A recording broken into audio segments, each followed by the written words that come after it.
Hi everyone, I'm Mike Abadi and welcome to VTblogosphereTV. Welcome, we are up to our 22nd episode and we are thrilled to welcome Matt Dunne here today.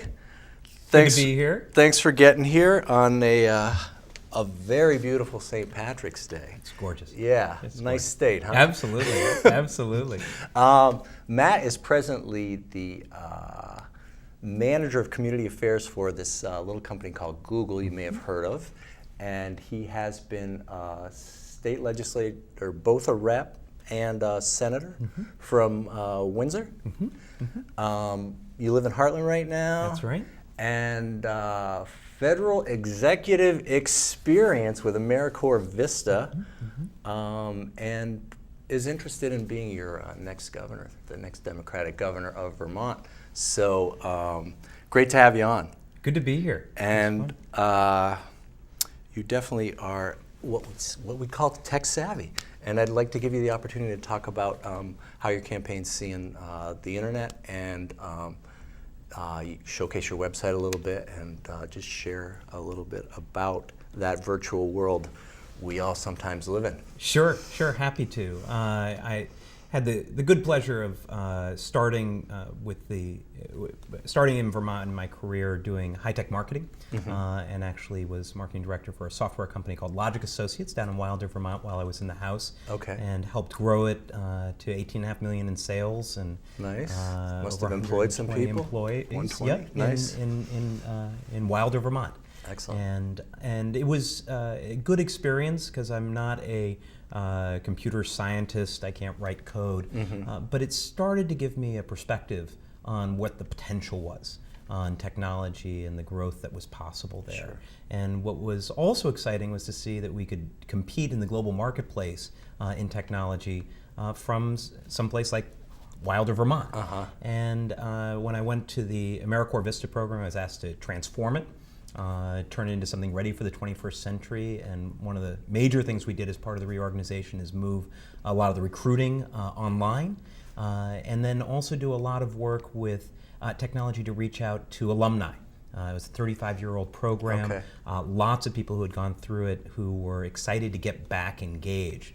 And this was early on in using social media platforms to start to engage people and to allow them to post their stories and their ideas. And that's how I connected with a lot of Vermonters. Nice. Since Vermont has more Vista alums per capita than any other state in the country. Wow. And they started sending me their stories and how they were engaging and continuing their commitment to empowering people and fighting poverty.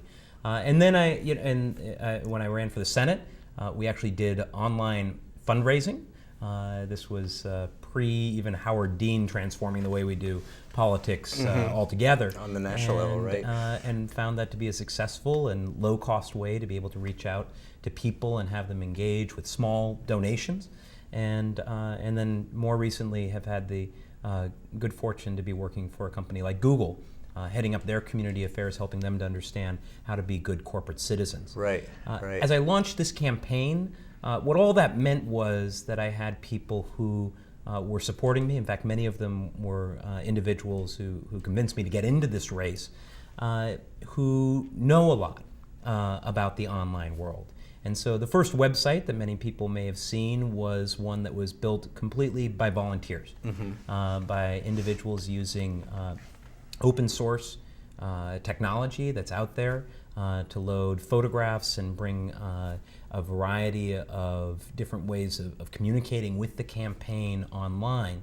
And we did that through the mattdunne.com website. Sure. But we also launched something separate. And this was something that I was curious how it was going to work. And the same group of friends said, we need to create a page that is, or a website that is dedicated to engaging people about a conversation around the future of the state of Vermont. Okay. Because the motivation for my getting in is that we're actually at a critical moment in time where Vermonters know that there's going to be a change, we're going to have a new governor, and they also know that what we're doing now isn't working. People are losing jobs. They're losing their homes in some cases. We have healthcare costs that are going up $1 million a day, and we're not even doing well on government transparency. And the fiscal crisis right here in Montpelier is an example of the difficulties that we're facing.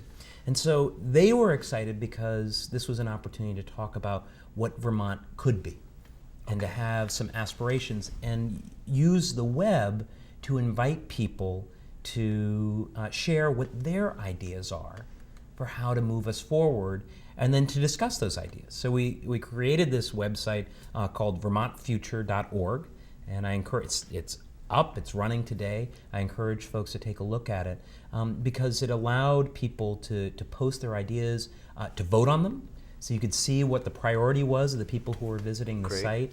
It's not scientific, but it still gives a sense of the passion, at least for the people in the online community, and what they feel is important, and then to just write statements about where they felt the state could go. So it's not all doom and gloom. Sure. It's about turning that corner with the incredible number of ideas and innovations that Vermonters have to move us into that next era. So we had both of those sites running for a while. They were filled with video, which for those who have high-speed internet was very exciting. We also have printed versions of things for a large part of the state that still is enduring dial-up. In the 20th century. Barely. I mean, it's very, very frustrating, which is a core part of my campaign. And by the way, showed up at very high issue on the VermontFuture.org site, as did cell phone coverage. And when I talk about broadband, I actually talk about both high-speed internet connectivity, but also cell coverage, because the two are merging. And it's important that you have coverage in both contexts.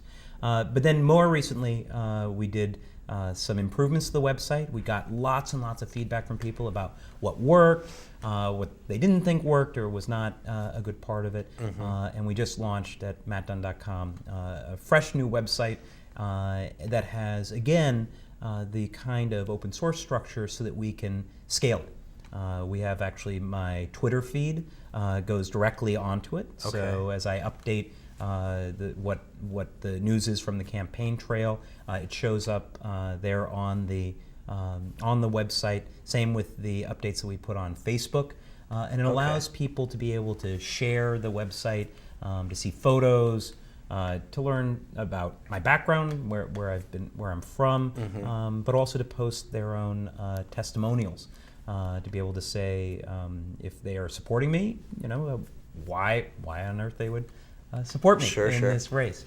So I'm so honored to have had the dozen or so people who are willing to step up as volunteers to make that kind of a web 2.0 or even perhaps 3.0 type of website available.